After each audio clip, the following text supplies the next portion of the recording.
Assalamualaikum warahmatullahi wabarakatuh. Halo semuanya, kami dari kelompok 2 mata kuliah Data Raya dengan dosen pengampu Ibu Daru Atmi Purnami, SSI MSc. Kami dari Universitas Negeri Jakarta dengan 6 anggota kelompoknya. Yang pertama ada Ahmad Nafaki dari PAI, yang kedua ada Anissa Kohar dari PAI, yang ketiga ada Maisa Gabriela dari Pendidikan Geografi, yang keempat Rizka Aulia Syarif dari Pendidikan Agama Islam, yang kelima saya sendiri Tami Rafid Rifki Putra dari Pendidikan Geografi, yang keenam ada Widya Putri dari Pendidikan Agama Islam. Nah, pada video kali ini kami akan menyajikan data dan analisis mengenai korban banjir di Pulau Sumatera dalam periode tahun 2019 hingga 2026. Mengapa kami memilih topik ini? Karena Pulau Sumatera merupakan salah satu wilayah di Indonesia yang paling rawan terhadap bencana hidrometeorologi, terutama banjir dan tanah longsor. Setiap tahunnya ribuan warganya terkena dampak, dan dampaknya itu tidak hanya dirasakan pada satu provinsi saja, melainkan tersebar di 10 provinsi di Pulau Sumatera. Data yang kami sajikan bersumber dari Badan Nasional Penanggulangan Bencana atau yang biasa kenal dengan BNPB melalui buku data bencana Indonesia dan laporan resmi perkembangan bencana. Mari kita mulai. Baik, selanjutnya saya akan menjelaskan mengenai penjelasan data dan diagram batang. Sebelum kita melihat data, mari kita pahami dulu 3 istilah penting. Yang pertama, korban meninggal adalah orang-orang yang kehilangan nyawanya akibat banjir. Kedua, korban terdampak mencangkup warga yang terkena musibah akibat langsungnya banjir atau terjadinya banjir. Misalnya, rumah mereka terendam atau rusak, harta benda mereka hilang, atau mereka harus mengungsi. Ketiga, kejadian banjir berarti berapa kali peristiwa banjir tercatat dalam 1 tahun di suatu daerah. Kami menyajikan informasi ini dalam bentuk diagram batang karena cara inilah membuat perbandingan setiap tahun jadi lebih mudah, di mana semakin tinggi batang maka semakin besar jumlah korban atau kejadian pada tahun itu. Dilihat dari diagram korban meninggal, secara umum banjir di Sumatera tidak selalu menyebabkan banyak korban jiwa setiap tahun, namun ada 1 tahun yang menonjol, yaitu tahun 2025, di mana angka korban meninggal melonjak drastis dibandingkan tahun-tahun sebelumnya. Lonjakan ini menandakan ada peristiwa atau kombinasi faktor ekstrim pada tahun itu, seperti curah hujan yang sangat tinggi dan sistem peringatan yang gagal atau kerentanan infrastruktur yang meningkat.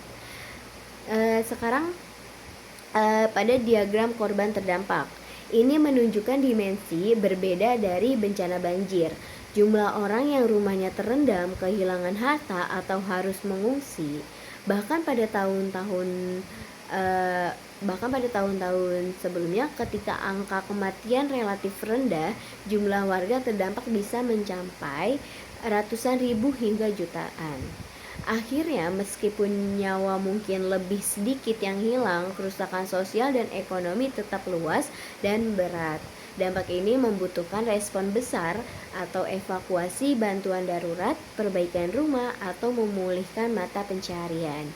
Intinya, untuk memahami dampak banjir secara menyeluruh, kita harus melihat kedua ukuran ini bersama-sama. Angka korban meninggal memberitahu kita tentang risiko terhadap keselamatan jiwa, sementara angka korban terdampak menggambarkan seberapa luas masyarakat dan infrastruktur yang terkena dan seberapa besar upaya pemulihan yang diperlukan. Dengan memperhatikan kedua perspektif ini, perencanaan mitigasi dan penanganan bencana bisa lebih tepat sasaran. Seperti itu. Selanjutnya akan dijelaskan oleh teman. Selanjutnya kita akan membahas tren data dari tahun 2019 hingga tahun 2026. Pada tahun 2019, Pulau Sumatera mencatat sekitar 42 korban meninggal akibat banjir. Salah satu kejadian yang paling cukup dikenang adalah banjir dan longsor Bengkulu pada bulan April yang menelan puluhan korban jiwa. Tahun 2020, korban meninggal tercatat sekitar 58 jiwa dengan lebih dari 1 juta warga terdampak. Banjir masih menjadi bencana hidrometeorologi yang paling sering terjadi di Indonesia pada periode itu.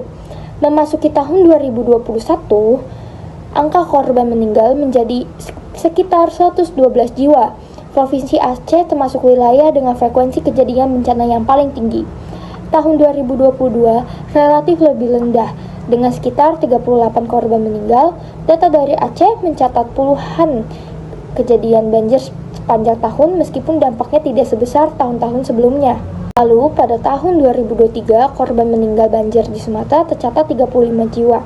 Menariknya, pada tahun ini, Sumatera menjadi provinsi dengan kejadian banjir terbanyak di Indonesia, meskipun korban jiwa secara nasional justru mengalami penurunan.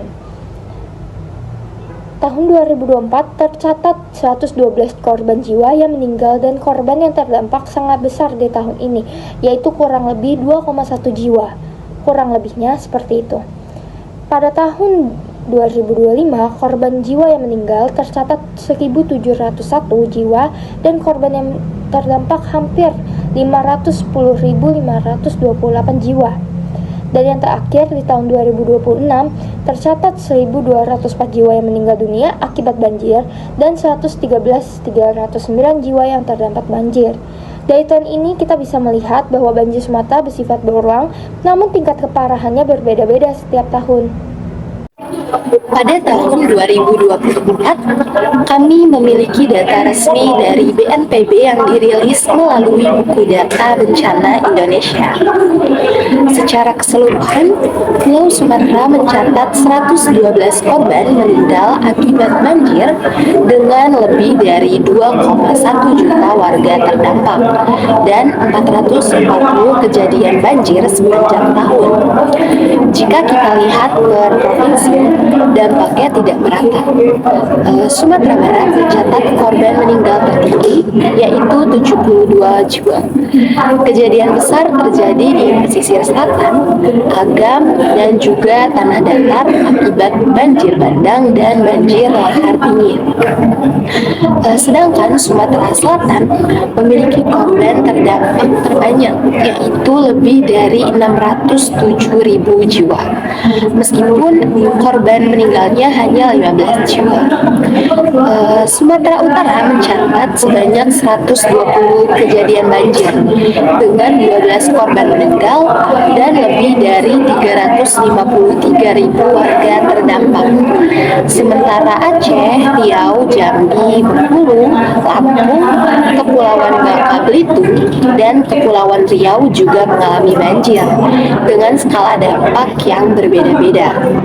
Data ini penting karena menunjukkan bahwa banjir di Sumatera bukan masalah satu daerah saja, melainkan masalah yang menyentuh hampir di seluruh provinsi di pulau ini. Yang paling mencolok dalam data kami adalah bencana besar yang terjadi pada akhir November tahun 2025.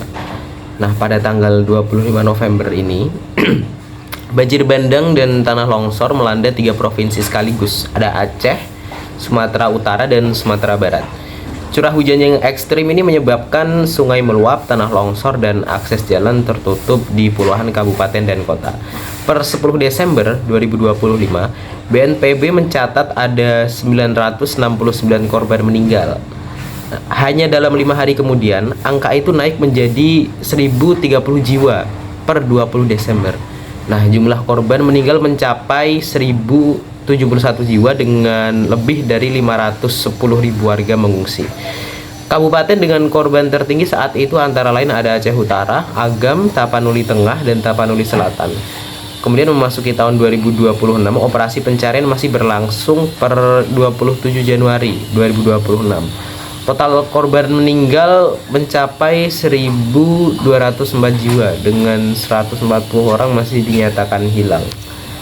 Rincian per provinsi: Aceh ada 562 korban meninggal, Sumatera Utara ada 375 korban meninggal, dan Sumatera Barat ada 267 korban meninggal.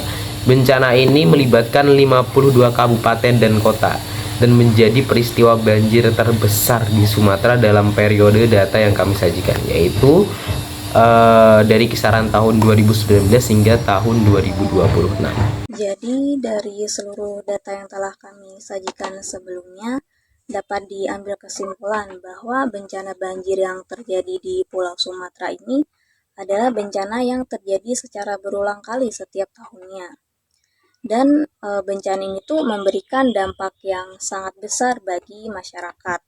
Nah, dampak tersebut tidak hanya terlihat dari jumlah korban yang meninggalnya saja, tetapi dari banyaknya warga yang terdampak, seperti banyaknya kerusakan rumah, kerusakan fasilitas umum, serta terganggunya aktivitas masyarakat akibat dari kerusakan infrastruktur. Nah, data ini juga menunjukkan bahwa bencana yang terjadi pada akhir tahun 2025 menjadi peristiwa yang paling parah dalam periode 2019 sampai dengan periode 2026. Dengan tercatatnya lebih dari 1.200 korban meninggal serta kerusakan yang sangat luas. Nah, hal ini menunjukkan bahwa resiko bencana banjir di Pulau Sumatera masih sangat tinggi dan memerlukan perhatian khusus dan perhatian serius dari pihak pemerintah dan tentunya juga dari segala pihak. Nah, oleh karena itu, data kebencanaan seperti ini sangat penting sebagai dasar dalam penyusunan kebijakan mitigasi, penguatan sistem peringatan dini, penataan daerah aliran sungai, serta meningkatkan kesiapsiagaan masyarakat agar dampak yang terjadi jika ada bencana itu di masa mendatang dapat diminimalisir. Mungkin demikian saja presentasi yang dapat kelompok kami sampaikan. Kurang lebihnya mohon maaf. Terima kasih atas perhatiannya. Semoga presentasi ini dapat menambah wawasan dan meningkatkan kesadaran kita akan pentingnya upaya pencegahan dan kesiapsiagaan menghadapi bencana. Wassalamualaikum warahmatullahi wabarakatuh.